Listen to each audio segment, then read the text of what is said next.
أسعد قلبي يا مليكي يا رجائي يا دليلي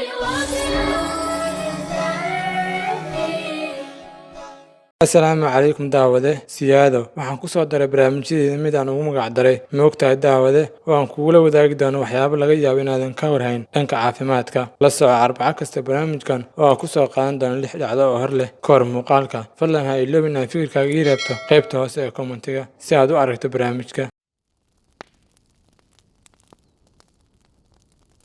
ma ogtahay daawade in xilliga ugu fiican ee la quraacdo uu yahay 1 saac ee subaxnimo ilaa 4 barqanimo si looga fogaado isku imaanshaha xilliga qadada iyo quraacda oo dhibaato kuu keenaysa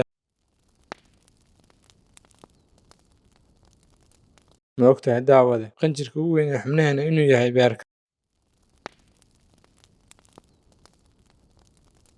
ma ogtahay daawade avocado in sida karootada laga helo fitamiin A oo laga faa'iido aragtida wanaagsan iyo difaaca jirka ma ogtahay daawade unugyada ugu yaryar ee jirka inay yihiin unugyada dhiigga ma ogtahay daawade khilaafka waalidka ama isku buuqa inuu waxyeelo ilmaha maskaxdooda ma ogtahay daawade lafta ugu yar ee la fahna inay tahay midda ku jirta dhegta oo loo yaqaan stabas afka laatiinka daawade muuqaalkeena maanta intaas ayuu ku egyahay haddaa ka heshay like saar subscribe dheh gambaleelkana furo lana wadaag asxaabtaada mahadsanid la soco kuwa xiga